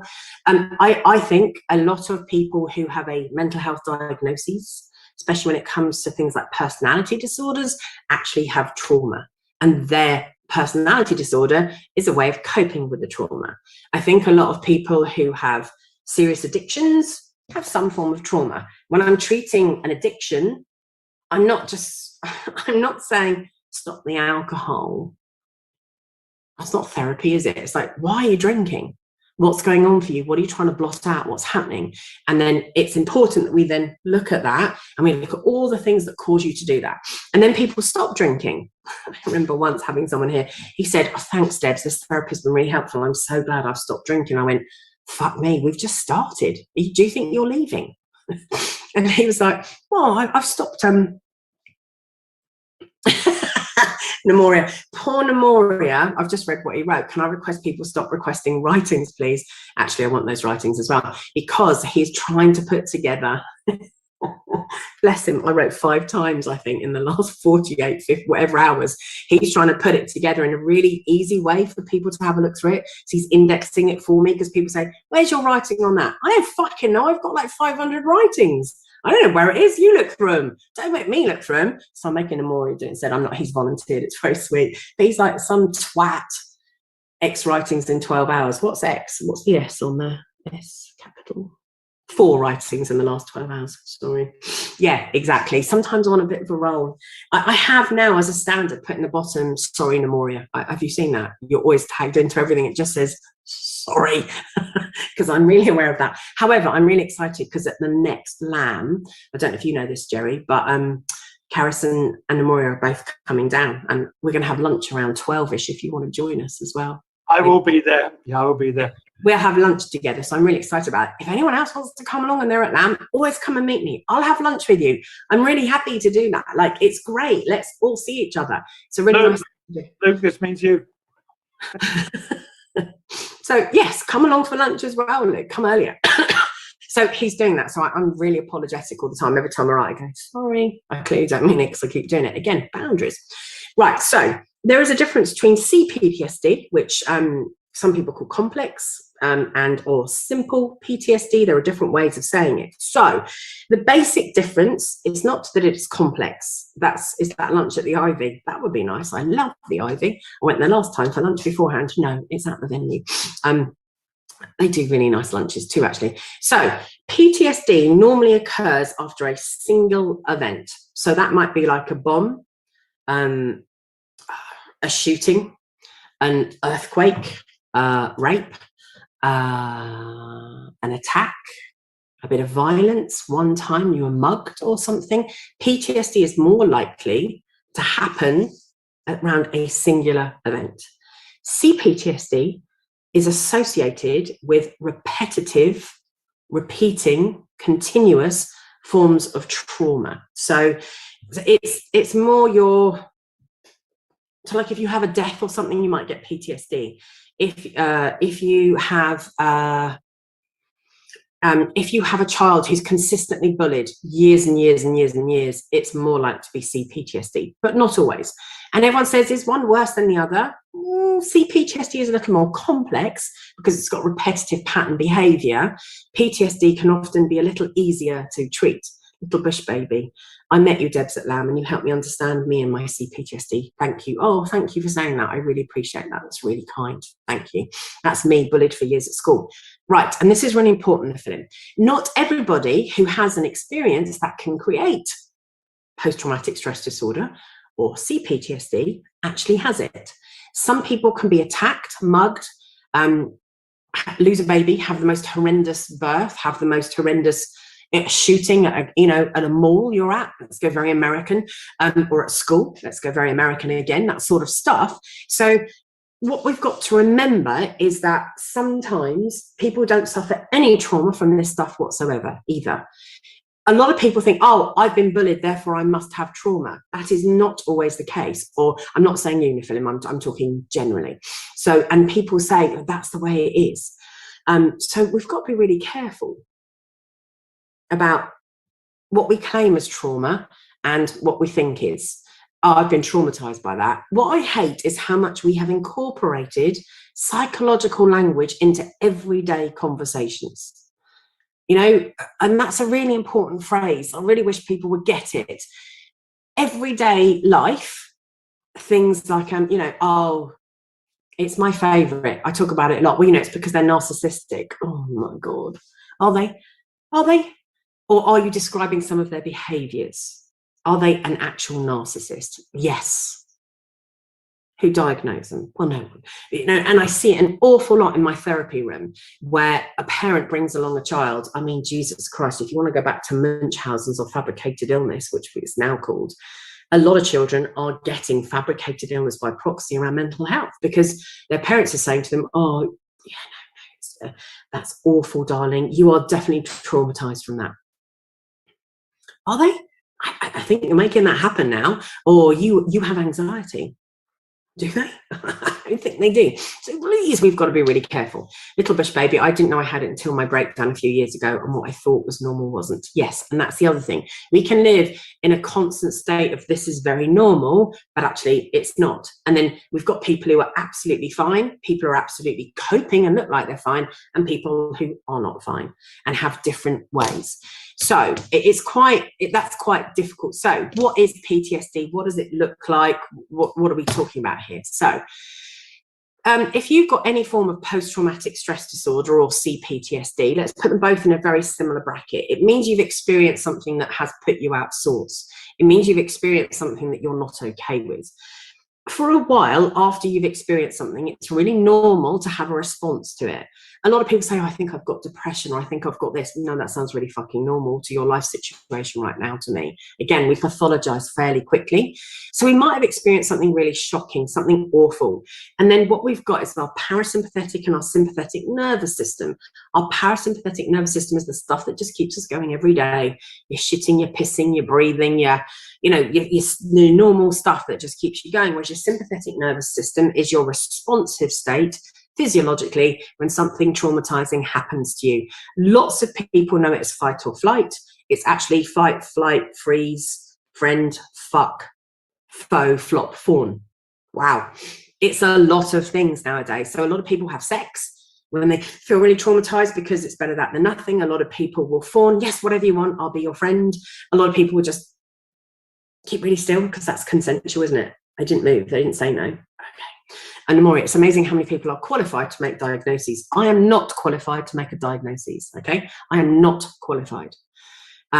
You have to be a fucking psychiatrist. Now, do I diagnose? Yes. Anyone in my job diagnoses because that's the only way we can get a treatment plan going. However, what we say is, I would really like you to go to the doctors or a psychiatrist, and I want you to ask these questions, and I want you to ask about this. Are we wrong frequently about those diagnoses? I bet we're not, because we're the one that sees that person regularly. And, you know, we're often the person who isn't wrong. I've had some people, I had one of Erin's friends, I've said this before, she was really, really ill. She was fitting really badly, and her dad, who's a paediatrician, brilliant guy and a friend, was like, oh, you know, she's definitely got epilepsy, we're going to get her tested. And I said, I don't think she has. I know her really well too, and I think she has dissociative fitting. And he was like, that's ridiculous, that's psychological. And I went, I know. And she's had some problems with anxiety and she's self-harming. I really do think you should look into it. And a year later, they still hadn't looked into it. They'd done all the biological tests, but eventually that's what she was diagnosed with. Functional neurological disorder, dissociative fitting. It was really obvious to me as somebody, and I could say it because I could say it as a friend. I can't say it to a client. I think you've got this. I can say, or I think I would let me run this by you. What symptoms do you have? Do any of these play quite a lot with you? Well, then I suggest you look up this. It's often what we do. Andy says, I had a recurring bullying situation I couldn't process until a couple of years ago when I had some CBT therapy for it. Not that sort of CBT, I get that. Namori says I was referring to the parents. Oh yeah, absolutely, fucking hell. And some parents really love it. Some parents love their children having a problem because it gives them a reason to fix them, look after them, and get some attention, which is all about Munchausen's. Jess says, lockdown last year really set me off, and memories and feelings of loneliness as a kid came back and hit me really hard. Oh, I'm sorry. Done therapy and do think it's CPTSD, but not diagnosed, so afraid to say I have it at times. Let's have a look at symptoms and how it works. Who was saying their children were traumatized? Yeah, they do. Right, so we get a lot of fight, flight, freeze, friend, fuck, flow, fop, fawn, flop, fawn. I'm trying to remember them all. So the problem is people can have very specific symptoms, and that's how it plays. So everyone who's had a trauma will not necessarily have any form of PTSD, right? Whether it's CPTSD or whether it's PTSD. And not everyone, we say to someone, oh my God, what happened to you? And they say, well, I don't know, really. It's just lots of little things. Well, that could be more complex than one big thing. Often one big thing can be treated easier than lots and lots and lots of continuous things.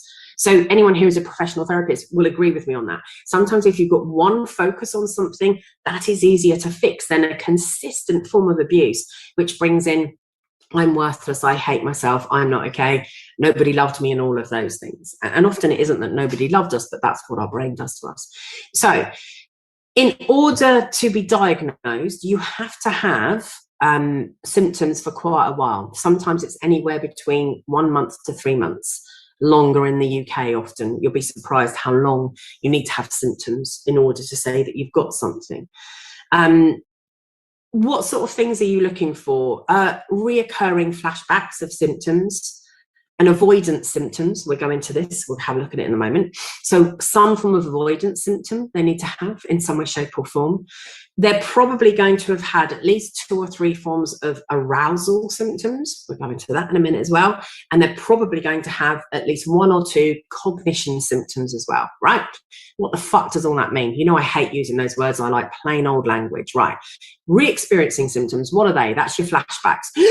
Oh my God, I thought I was there again. All the dreams, fuck, it's happening again. Bad dreams, that's 2. And you, in that, when you're re-experiencing that symptom, you might get all the symptoms of that fight, flight, freeze. Your heart's going, your sweaty palms are going, oh, I can't do it. Or you might have very frightening thoughts. They're your re-experiencing symptoms.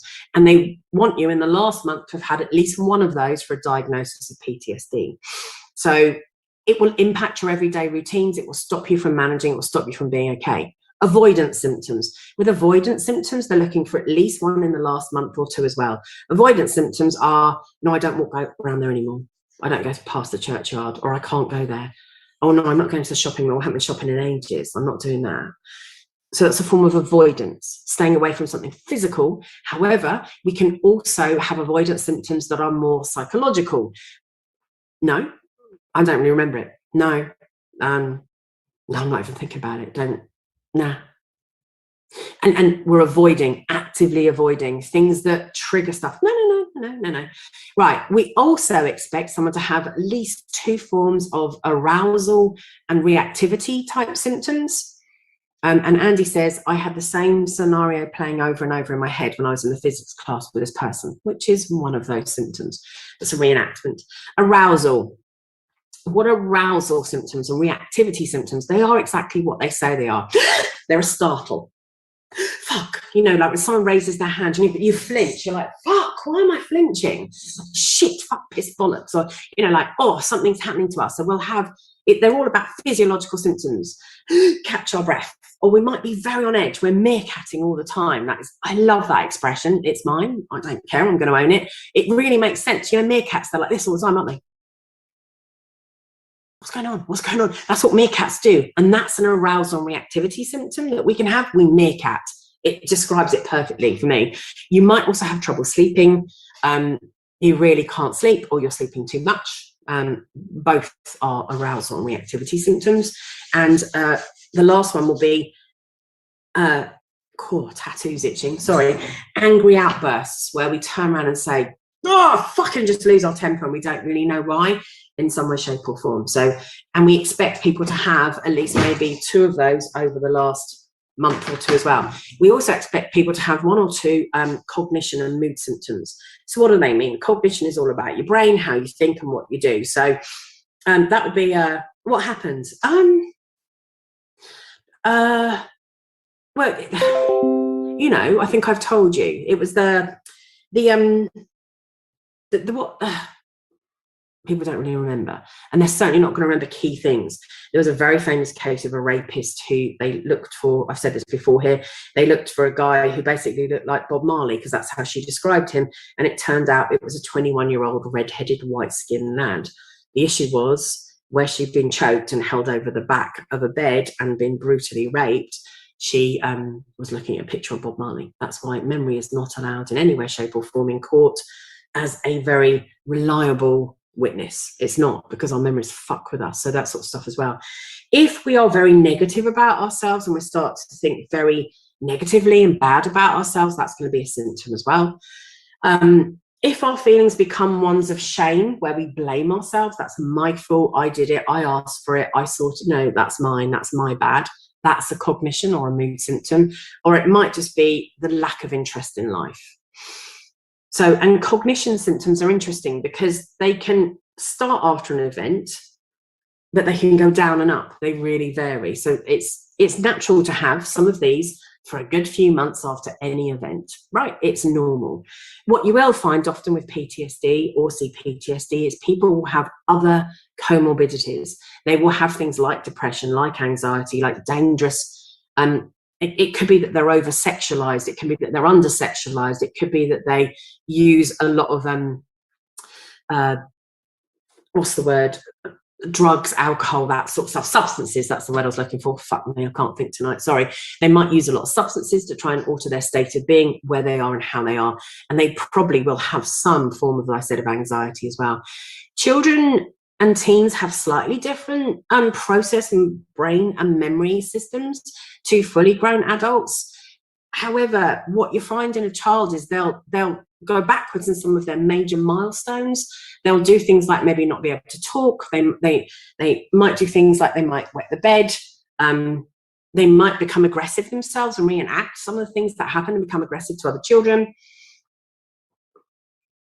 They'll be very clingy and go back to that stage of like, I can't leave you, you know, because of attachment patterns and stuff as well. So that's something to think about. You can have PTSD as a reaction, or CPTSD as a reaction fucking years later. It doesn't always happen at the time. Sometimes 30 years later, something happens that triggers it and we go, wow, that's interesting. That really happened. And we don't really know why people develop PTSD or CPTSD or don't. We know why they do if they do, but we don't really know why they don't. However, there are risk factors. There are big risk factors that mean someone is more likely to. If you are more hurt, you are more likely to develop. I had a phone call from an old client today. She said, Debs, can I book in to see you? And I said, here's my booking system. Why? And she said, it looks like I might never work again. It looks like I might never walk again normally.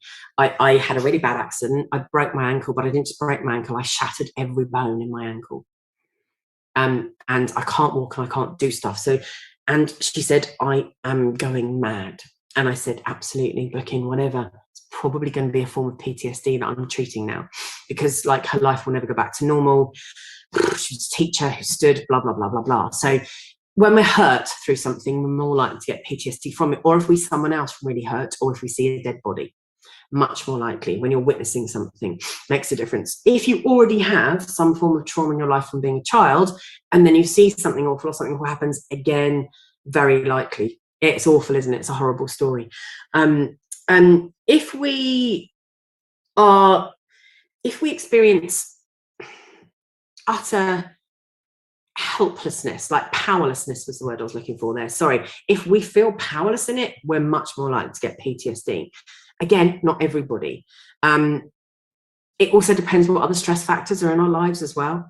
Is it possible for a person to have several traumatic events and only one or two lead to PTSD? Yes. However, the build-up could make the person more likely to have PTSD as a reaction to them afterwards, if that makes sense.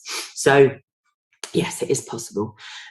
If you talk to me, I've had trauma things in my life. When I list what's happened, I've had a child born dying. I've had to have a termination after taking a morning after pill that I had to because I signed up because I'd taken a very risky pill.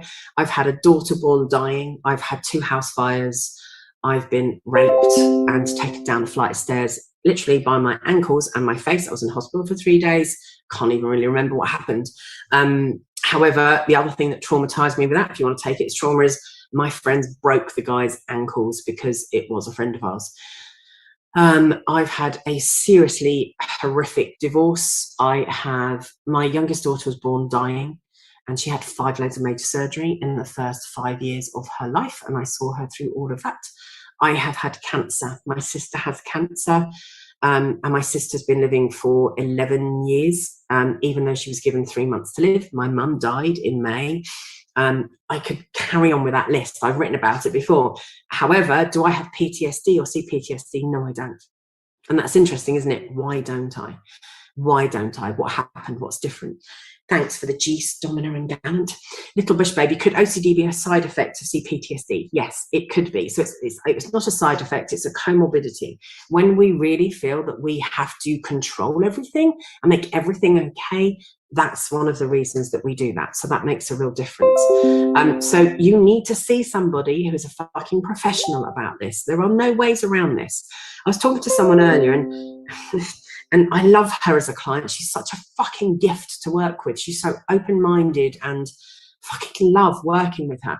And we were talking about something, and I was talking about my responses to her and what was happening, and she was doing most of the talking. She was very distressed. And she said, it's just fucking frustrating. Why can't it just go away? Well, the way we process trauma means it's never just going to go away. We have to process it around other things. Does that boil down to your views on life, Debs? Heartbreaking, by the way. What you mean for me, my own personal thing, does it break down to like the way I handle life? I think it's called, I've been brought up pretty stoically. I've been brought up as a coper. So that's not necessarily a good response, but however, it's really helped. I've had an awful lot of therapy. Fucking 100% work for me, and it really has. And I had therapy when I needed it. When I was raped and I was in hospital, and then they broke the guy's ankles, Steph, his name was, when they broke Steph's ankles, Jason and Richard broke his ankles, I went to have trauma therapy straight away. Absolutely, absolutely, and got my head sorted. I think it's really important to be responsible for yourself. So I think it boils down to my outlook on life as much as anything. And my parents really taught me to cope with my emotions, even if they weren't brilliant at it at times. Can you be a coper without having therapy? Yes, absolutely, Bev. The point then is the coping bad for you? So sometimes when you've got your CEO and your best people, sorry, I realise I've already gone 3 minutes over. When you've got the people who can really cope with everything and do really well in life, sometimes that is a coping strategy because of trauma. That's okay, but it depends how much the coping's hurting you. I can be a perfectionist and I can work too hard and all of those other things. I have to actively talk to myself and bring everything back down so I don't do that. So you can be a coper without having therapy, and the coping could be a negative form of coping. However, it's a great one to have, isn't it? Stoicism, practicality, being able to do things. Everyone loves it, don't they? No one gets told off for orthorexia. Fuck me, you run 50 miles every week. You're fucking amazing. No one gets told off for completely overworking. Jesus Christ, you earn £1 million a year and you're a CEO, and fuck me, you're doing so brilliantly. Look at you, aren't you amazing? However, ask the wife, ask the husband, ask the 3 partners, ask the children. They don't see it that way. They're too close to it. Most people cope somehow without therapy. Absolutely. We don't all fucking need therapy. That's a fucking joke as well, right? Do I think it helps a lot of us? Yeah, of course I do. It's my fucking job. I love it. I also believe in taking it as well. I've had a lot of therapy. I think it's helped me go where I am and believe who I am. So I think if you have a current trauma that you are going through, it is very difficult to treat. If you are in an abusive situation, it's like, so for example, if I'm a qualified couples therapist, if I see domestic violence in a relationship, I'm probably not going to do couples therapy with those people because the violence is still going on. I'm going to ask them to go for individual therapy and then come back to me as a couples therapist. People go, why would you do that? Because you can't fix the violence. I can't stop it from happening. And it doesn't matter what coping mechanisms I put in place and different things for people. It's like, it's really frustrating when you're working with a child who's being severely abused at home, but not enough to take them out of the abusive situation. It's just frustrating as fuck. It's very difficult. You teach the children to cope as best they can, and it might make a little bit of a difference. However, they need to get out of the abusive situation. Andy says, well, my dad died in 1986. We were all instructed to cope by my mum. Trouble was it came back to bite me in the arse later in life, or encouraged, not instructed. Yes, stiff upper lip. We're British, aren't we? The film About Time, I don't know if you've ever seen the film. I love that film About Time. It's a fantastic, beautiful English film. And what I love about it was when somebody dies in it, I'm not going to tell you in case you haven't seen it. Well, actually, I have just fucked it up completely. So I'm going to fuck it up completely for all of you if you haven't seen it. The husband dies, right? So when the husband dies, it's okay because he can go back in time because it's anyway, the husband dies. And when everyone comes downstairs ready for the funeral, everyone looks in the mirror, does this, straightens their tie, whatever. But when the wife walks down, she ignores the mirror entirely. Just get on with this. Who needs a cup of tea? And I'm like, oh, it really broke my heart. Domina says, I get that, Angie. I've seen a lot of people cope until they couldn't anymore, and then the therapy was needed to deal with the fallout even decades later. I'm a big believer in have therapy earlier. It's more effective. We always do it after. Oh, wouldn't it be great if we actually, someone has just died. I think I will go for a bit of therapy and see if I need any. Let's just do 10 sessions and see. Or actually, I feel really stressed enough. I think we'll go for a bit of therapy now, rather than having had the breakdown. Do you have to get diagnosed with CPTSD if mental health issues come up with a potential partner? I do say I have, but not diagnosed. Definitely fit the symptoms you mentioned. More in the past, getting better now. I know about CPTSD therapy and learning more. You don't have to have a diagnosis. How do you claim a diagnosis, though? That's a bit like saying, well, okay, please don't take this too personally, Jess. I don't want to insult you. I hope I'm not. I hope you take this in the way I mean it. I really hope you do. You might align with some of those bits and pieces. But this, to me, I wouldn't diagnose myself with fucking cancer. I don't know. I go to a doctor and I go to a specialist who tells me I've got cancer. We want mental health to be taken with the same seriousness as physical health problems, yet we wouldn't diagnose ourselves with all these very severe physical things. I think if you want a diagnosis, go and get one. It's a really good idea, but it sounds like you're kind of growing out of that diagnosis potentially, which would be fucking marvelous if you are, and I'd be thrilled for you. I think we've got to be careful. We diagnose ourselves. You can diagnose yourself with a cold. You can diagnose yourself with different bits and pieces, but really complex things like CPTSD, no, I don't think we can diagnose ourselves. And that's not a very popular thing for me to say, and it's probably pissed at least 20 of you off, and I'm sorry if it has. That is very much my opinion on it. Little Bush Baby says, it takes a lot to admit you need help and therapy and actually to do something about it. Yes, and it's fucking expensive. Most people can't go to people. That's the other problem. And you have to be in a really dire circumstance to get something. That's another reason to get diagnosed often. Makes a difference. We are from Yorkshire, stiff upper lip and all that. I was 13 at the time. Of course, fucking got to get it right. I'm York there. Jesus, makes a real difference. Don't, yeah, that's the fucking point, isn't it? It depends where we come from. It depends what our culture is. That wasn't a bad accent. Don't, yeah. Years of acting, darling. I'm kidding. Right, so, but that is very northern, isn't it? Come on, love, just fucking pull yourself together. He's only died, you know, like, fucking hell, are you serious? You get it in all sorts of places in different ways, don't you? Or you can also get it, it's terribly English. Darling, we don't behave like that. Don't cry. Thanks, Andy. It wasn't bad, was it? I'm pretty good at Irish as well. But then I'm probably misappropriating, getting something really wrong, and I just offended 20 people. I love accents. I used to do them for a living. Used to act on the stage and all that a long time ago. Cinders, I have CPTSD among other things, and I agree with you, Debs. The stiff upper lip mentality has a lot to answer for. It really does. It's awful. And Jess says, I get what you mean, just hard to be diagnosed. It is, Jess. And your local mental health service, so they don't do diagnoses. No, they don't fucking want to. Do you know what gets on my nerves about this at this stage, really? And I say the same about my own daughter, is when you are fucking mentally ill or physically ill and you are exhausted, you have to fucking advocate for yourself. That shit isn't okay by me. Of course you are welcome to have a diagnosis. Of course you can go. Sometimes diagnoses are privileged, not all can access. We can push. We can really push. You'd be surprised. We can, especially in the UK, maybe more than other places. Flor says, thank you for a session. You're really welcome.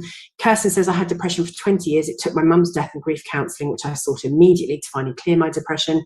That therapy helped me understand my depression started with my nan's death 20 years earlier. Listen, it isn't always the current death that causes us the most upset and grief. It's the accumulation of all the fucking deaths and the losses that have happened to us. Right, so if you have PTSD, you can get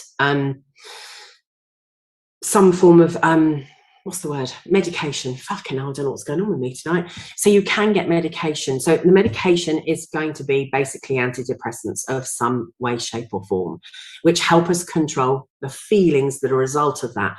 Do I think they're the best thing for PTSD or CPTSD? No, I don't. I'm going to go with talk therapy, psychotherapy. I'm going to go with EMDR. Be very careful if you're very, very traumatized. EMDR can also push people over an edge, which is eye movement desensitization, rapid movement desensitization. You can do systemic type therapy, you can body therapy. There are a lot of things you can do.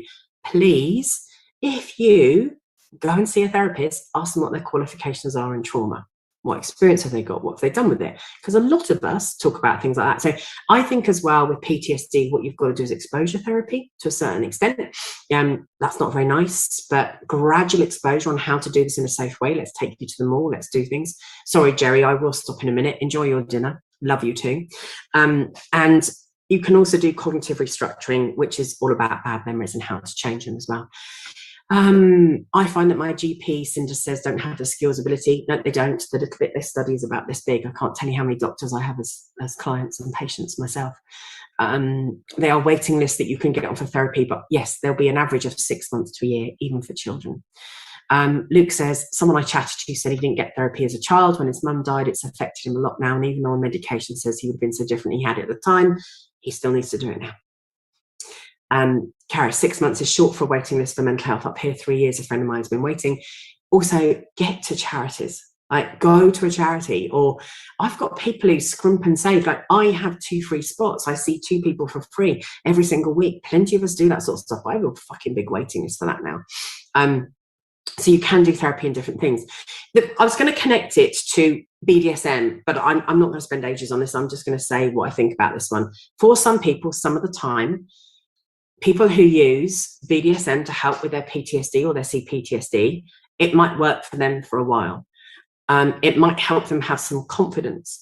However, one tiny thing goes wrong around consent or anything else as well, they're going to spiral even deeper than they were in the first place. I personally, very personally, do not believe that reenactment, exposure therapy works. Reenactment does not, because we re-traumatize on a cellular level every time we repeat something. So we actually make ourselves more potentially ill. And it might not come out for 2-3 years. And you might go, but it's really fucking helping. It's amazing. I love it. If you're going to do reenactment with BDSM, see a really qualified therapist at the same time who can work with you, not only with the reenactment, but with that reintegration, with that working with exposure in a different way. And that's really important as well. So it can be really good. So if you've had somebody, like, for example, if you have a top who has panic attacks when they've tied someone up, gosh, that's not funny. Yeah, we've had loads of conversations about this before. You've got to be very careful. If somebody has PTSD, panic attacks, or anything else as well, and you are a top or a bottom, fucking learn how to work with them. And I've written about this before. I've written, fuck, they're having a panic attack. Now what do I do? Fucking learn this stuff if you're going to involve somebody who is likely to have this sort of response. Cinder says, Luke, he needs to get help now, which is what I just said too. I'm on antidepressants, but those medications help to slow down the symptoms. Therapy is crucial. The way I see things about that, Cinders, is it's the common cold. Nothing will do anything any good for the virus if you take it as a tablet. You are just treating the symptoms, as you say. If you want to get to what's going on, you've got to be able to dig, and that means with somebody who's qualified. Heard a lot of little age players have PTSD. Is that linked? I'd like to know if they are do they definitely have PTSD? Is it their self-diagnosis? There is no research proving that either way, nothing I've read anyway, and I try and keep up with it quite a lot. I could have missed something as well. I think you'll be very careful. I think we say a lot of people in BDSM have mental health issues. However, what I would say is that if we think 1 in 4 people have mental health issues, and even if you take COVID, apparently that's gone up by 40%, which means it's actually 2 in 4, which actually means half of people have some form of mental health issue. And do you know what? Even that isn't true. It's more than that, because the amount of people on medication for different things, thank you, Nemoria, that's my piece on fuck for having a panic attack. That will tell you what's happening, all the things you can do, not all the things, some things that you can do and use so you can help. It's so important that we learn how to deal with these things as well. Kay says, previously worked in the NHS community mental health team, definitely encourage people to push for a diagnosis. It's important and can help you a lot to understand and know what you're going through is normal in the context of that condition, as well as accessing the right support and therapy for you. Exactly. Charities also can offer great support as well as that. In the UK, recovery colleges, NHS are a great resource for courses and learning more. I agree with Kay here in that one of my things I believe in when I'm teaching, when I'm working with somebody who has PTSD, part of what we're doing is psychoeducation. Understanding what happens in your brain, understanding what happens in your body. And it's a teaching principle as well, so that people can understand to help themselves with it. And unless you are working with a top or bottom who is a mental health expert, and we don't know all this stuff, you know, you wouldn't diagnose yourself with cancer, as I said, you just can't. So you might know something's wrong. You won't necessarily know what's wrong. When I found out I had cancer, I found out that cancer was going for between 3 to 5 years in my body beforehand. I'd been really ill for the last 6 months. I was like, well, something's really fucking wrong here. But you don't know. So you think you do. You might have an idea, and even your GPs don't know, especially around mental health. That's why we end up going to experts. That's the whole point, isn't it? Right, thank you very much. I'm so excited about next week's topics, if you fancy coming along. If I can remember what they are, I'm just about to look them up. So next week, we are doing, I really need my glasses. We're doing humiliation, all you need to know, ghosting, zombieing, letting people down, and we're doing incels. Who are they? Why are they? What does all of that mean? Because they're very much in the news at the moment with shootings and bits and pieces. And these are all asked for by all of you. So if you have any more questions that you would like answered, they will be for the week after that. Thank you all as well. You're already welcome. Spread the word if you want people to come along always. And I will see you all next week if you fancy. I do have a Patreon and I do have a Ko-fi if you want to do that, and you absolutely don't have to, just keep coming for free. That's the point of doing them as well. So thank you very much. I hope everything was covered that people wanted. Thank you. People have been very nice. I really appreciate all the lovely words. As I say, next week, humiliation, ghosting and zombieing, and incels. Even if that person's I hope you're going to give a very productive view on them. Okay. I'm not sure what that means, but okay. I deleted the comment. I wrote something and then I deleted both, actually. That's the truth. That's what I did. I thought that was a bit rude. Lots of love to you all as well. Have a really nice evening and great stuff for next week. I will see you then. See you later. Bye. Wanker wave.